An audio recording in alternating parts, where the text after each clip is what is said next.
In the vast graveyard of history where the bones of great empires lie, the causes of death are usually violent. We think of Rome burning as the barbarians breach the gates. We think of Napoleon's grand army freezing in the Russian snow. We think of the Spanish Armada splintering against the rocks. We are conditioned to believe that superpowers end with a bang, with a dramatic military defeat that signals to the world that the old order is dead and a new one has begun. But the British Empire, the largest dominion in human history, the empire on which the sun never set, did not die on a battlefield. It did not lose a war to a rival army. It was not conquered by a foreign king. It was foreclosed upon. The moment of its death happened in a quiet air-conditioned room in Washington, D.C., and the weapon used to kill, it wasn't a nuclear bomb or a tank division. It was a telephone call from the United States Treasury. This is the story of the Suez Crisis of 1956 to the historians of war. It is a story about a secret plot, a botched invasion, and a diplomatic humiliation, but to the historians of money it is something far more significant. It was the moment when the world learned a brutal, undeniable lesson about the hierarchy of power in the modern age. It was the moment when the United States weaponized the dollar to destroy its closest ally, proving once and for all that military might is nothing without financial independence. To understand how Great Britain walked into this lethal trap, we have to strip away the nostalgia and look at the cold, hard reality of London in the 1950s. On the surface, Britain still looked like a titan. King George VI and then Queen Elizabeth II reigned over a dominion that covered a quarter of the globe. The Royal Navy still patrolled the oceans from the Falklands to Hong Kong. The pound sterling was still one of the world's two great reserve currencies, used to settle trade from Singapore to Jamaica. In the schoolrooms of England, children still looked at maps where huge swathes of the earth were painted pink, and they sang "Rule Britannia" with conviction. But this facade concealed a rotting financial interior. Britain had bankrupted itself fighting the Second World War. To defeat Hitler, the British had burned the furniture to heat the house. They had liquidated their massive overseas investments. They had sold off railways in Argentina and mines in Africa to pay for American steel and Canadian wheat, and when those assets were gone, they turned to borrowing. By 1945, Britain was the world's largest debtor. The economy was fragile, held together by a complex, teetering financial web known as the sterling area. Countries within the British Empire kept their national savings in London in pounds. This gave Britain a pool of capital to use, a semblance of liquidity, but it also meant that the British economy was sitting on a trapdoor. If confidence in the pound ever collapsed, if those countries decided that the pound was unsafe and rushed to sell their sterling to buy dollars, the British economy would face a liquidity crisis that would make the Great Depression look like a picnic. The British government was terrified of this. Every Prime Minister and Chancellor of the Exchequer went to sleep at night worrying about the gold and dollar reserves. These reserves were the national savings account, the dam holding back the flood. They knew they were walking a tightrope. They needed to project strength to keep the value of the pound high. If they looked weak, the markets would panic, the reserves would drain away, and the empire would be insolvent. And the jugular vein of this fragile empire was the Suez Canal, carved through the deserts of Egypt, linking the Mediterranean Sea to the Red Sea. The canal was more than just a waterway, it was the economic lifeline of the United Kingdom.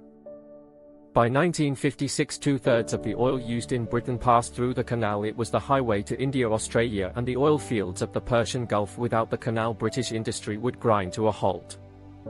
The lights in London would go out. Technically, the canal was owned by the Suez Canal Company, a private corporation controlled by British and French shareholders. It was a remnant of the colonial age, a piece of Egypt that belonged to Europe. It was a state within a state, operating with its own laws and its own profits, most of which flowed north to Paris and London, bypassing the Egyptian people for the British Prime Minister Anthony Eden. The canal was sacred. Eden was a man of the old school, an aristocrat and a diplomat who had lived through the trauma of the 1930s. He had seen what happened when the world appeased dictators like Mussolini and Hitler. He believed that aggressive nationalism had to be confronted, not indulged, and in 1956 he found his new dictator in Gamal Abdel Nasser. Nasser was the charismatic, fiery new president of Egypt.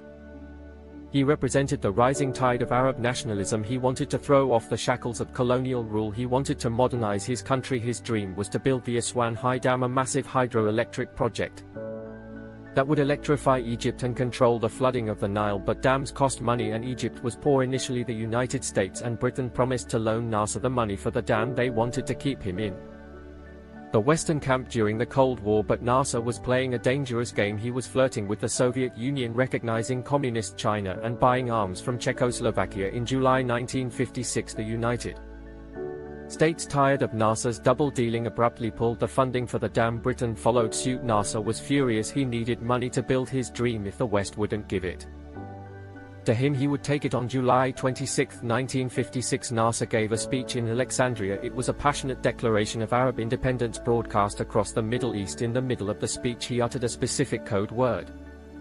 The Larseps. This was the signal for Egyptian troops to move. While NASA spoke, soldiers seized the headquarters of the Suez Canal Company. They occupied the control towers and the offices.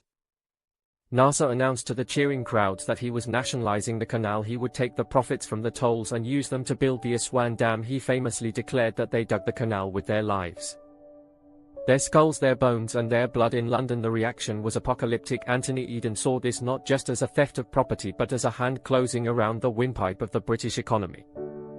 If NASA controlled the canal, he controlled the oil. If he controlled the oil, he could blackmail Britain. He could turn off the energy supply of the United Kingdom at a whim. Eden told his cabinet that NASA was Mussolini.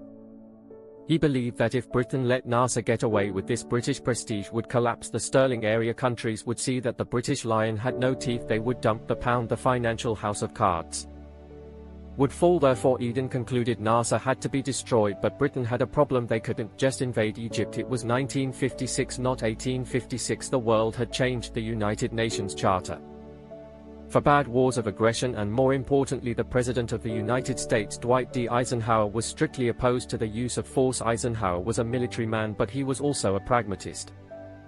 He was facing an election year. He wanted stability in the Middle East, not a colonial war that would drive the Arabs into the arms of the Soviet Union. He warned Eden explicitly and repeatedly not to use force. He warned that the American public would not support it and the financial consequences would be severe. Eden, blinded by pride, painkillers and the trauma of the past, ignored the warning. He convinced himself that Eisenhower was just talking politics.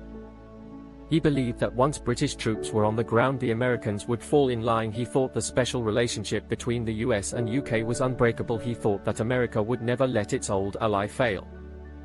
He was wrong. He was about to discover that in the cold calculus of superpowers there are no friends, only interests. Unable to invade openly because of American opposition, Britain hatched a secret illegal plot. It was a conspiracy that would have shamed a mafia don. They teamed up with France, who also hated NASA because he was supporting rebels in French Algeria, and they brought in a third partner, Israel. The plan was signed in secret at a private villa in Sèvres outside Paris. It was called the Protocol of Sèvres. It remains one of the most cynical documents in diplomatic history. Here was the plan: Israel would invade Egypt across the Sinai Peninsula, aiming for the canal. This would look like a regional war between two old enemies. Then Britain and France would issue an ultimatum to both sides demanding they withdraw 10 miles from the canal zone to protect international shipping. When NASA inevitably refused, Britain and France would invade. They would portray themselves not as aggressors but as peacekeepers, saving the vital waterway from the chaos of war. They would seize the canal, topple NASA and restore the old order. It was a complex, elaborate lie designed to give Britain a pretext to retake its property without looking like a colonial bully. But while the generals plotted the troop movements and the diplomats polished the lies, the British Treasury was flashing red warning lights. The Chancellor of the Exchequer, Harold Macmillan, was worried. He looked at the ledgers and saw weakness.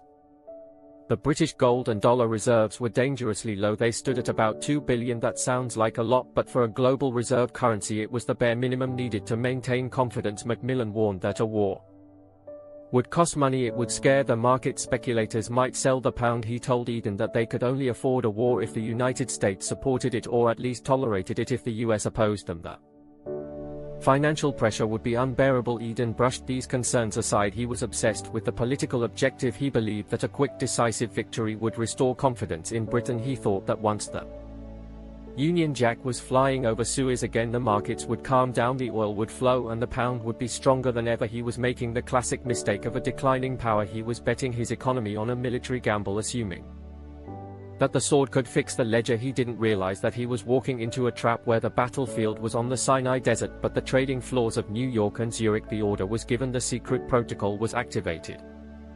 On October 29, 1956, Israeli paratroopers dropped into the Sinai. The war had begun and the clock started ticking on the British economy. The lion was about to roar, but it had forgotten that it was the American eagle that paid for its food. The collision between the old empire of territory and the new empire of money was about to happen, and the result would change the world forever. On October 30, 1956, the Day after Israeli forces swept across the border into the Sinai Peninsula, the trap was sprung in London and Paris. The diplomats drafted the document that was intended to justify the reconquest of the Suez Canal. They issued a joint ultimatum to both the Israeli and Egyptian governments. The terms were breathtaking in their cynicism. The ultimatum demanded that both sides withdraw their military forces 10 miles from the banks of the Suez Canal to guarantee the safety of international shipping. To the casual observer in the West, it might have sounded like a neutral peacekeeping measure, but to Gamal Abdel Nasser in Cairo it was a gangster's demand. The ultimatum required the Egyptian army to retreat from its own sovereign territory, abandoning the Sinai to the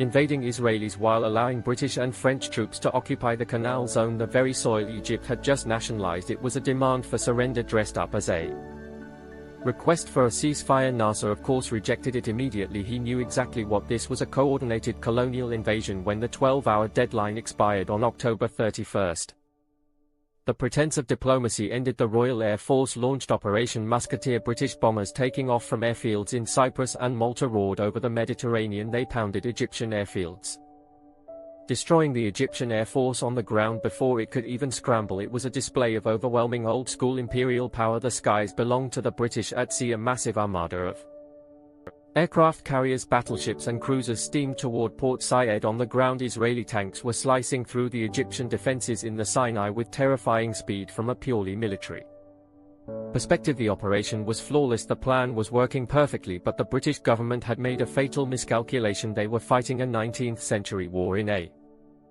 20th century world. They assumed that military victory would silence their critics. They believed that once the Union Jack was raised over Port Said, the world would accept the fait accompli. They were wrong. In the arena of global opinion, Britain had walked into a minefield. The timing could not have been worse. While British bombs were falling on Cairo, Soviet tanks were rolling into the streets of Budapest to crush the Hungarian Revolution. The Western powers had been preparing to condemn the Soviet brutality, to take the moral high ground in the Cold War. But now Britain and France, the supposed champions of democracy and international law, were behaving exactly like the Soviets, invading a sovereign nation to seize property. The United Nations exploded in outrage. For the first time in the history of the Cold War, the United States and the Soviet Union voted together. They both condemned the invasion. The Soviet Premier Nikolai Bulganin went even further. He sent a terrifying diplomatic note to London. He threatened to use all types of modern destructive weapons against London and Paris if they did not withdraw. It was a thinly veiled threat of nuclear war. In London, the mood shifted from a jingoistic pride to genuine fear. People began digging trenches in their gardens. The newspaper screamed about the possibility of a World War III starting over a canal in Africa, but the real threat to Britain wasn't coming from the Soviet missiles. It was coming from the trading floors of New York. President Dwight D. Eisenhower was furious. He felt personally betrayed by Anthony Eden. He had warned the British explicitly not to use force. He had been kept in the dark about the secret protocol with Israel and France. He saw the invasion as a reckless colonial adventure that threatened to push the entire Arab world into the arms of the communists. Just days before he faced the American electorate, Eisenhower decided to teach the British a lesson they would never forget. He didn't order the US Navy to intercept the British fleet. He didn't threaten to bomb London. He simply picked up the phone and called his Secretary of the Treasury, George Humphrey. The order was simple: break the pound. The American financial attack began quietly but with devastating effectiveness. It was a new kind of warfare, invisible to the soldiers on the ground but lethal to the state that sent them. The Federal Reserve and private American banks began to sell off their holdings of British pounds. They dumped sterling onto the global markets in massive quantities. At the same time, speculators in Zurich, Paris and New York smelled blood. They saw that Britain was fighting a war it couldn't afford against the wishes of the world's economic superpower. They panicked. Everyone wanted to get out of sterling and into dollars. The value of the pound began to plummet under the rules of the fixed exchange rate system. The Bank of England was legally obliged to defend the value of the currency. They had to buy up the pounds that everyone else was selling. To do this, they had to use their precious reserves of gold and US dollars. The drain was catastrophic. Britain was losing millions of dollars in reserves every single day. The national savings account, the funds needed to buy food and fuel for the population, was bleeding out. In the cabinet war rooms in London, the atmosphere shifted from confidence to terror. The military reports coming across the desks were excellent. The paratroopers had landed. Port Said was being captured. The road to Suez was opened, but the financial reports were a disaster. Harold Macmillan, the Chancellor of the Exchequer, watched the ticker tape with growing horror. He saw the reserves dropping toward the critical $2 billion mark. He knew the mechanics of collapse better than anyone. He knew that once the reserves hit zero, the pound would have to be devalued or floated. If that happened, the sterling area would disintegrate. Britain would be unable to import wheat to make bread. The economy would stop. The government would fall. Desperate, Macmillan tried to arrange a lifeline. Britain was a founding member of the International Monetary Fund (IMF). They had significant funds on deposit there. It was their money and they had the right to withdraw it in an emergency. Macmillan contacted the IMF headquarters in Washington to request an immediate withdrawal of $561 million. It was a massive sum, enough to stabilize the markets and pay for the war, but the IMF didn't answer to London. It answered to Washington when the British representatives made the request. They were met with a stone wall. The US Treasury officials, acting on direct orders from the White House, told the British that the loan was on hold. They were blunt. They said that the United States would block any financial assistance to the United Kingdom until a ceasefire was ordered and the troops were withdrawn. Then Eisenhower twisted the knife. He let it be known through diplomatic back channels that if Britain didn't stop the war, the US government would begin selling its own massive holdings of British government bonds. This would trigger a sovereign default. It would bankrupt the British government instantly. It was financial blackmail on a global scale. The United States was holding a gun to the head of the British economy. On November 6, 1956, the British cabinet met in London. It was one of the most dramatic meetings in British history. Outside, the news was victorious. British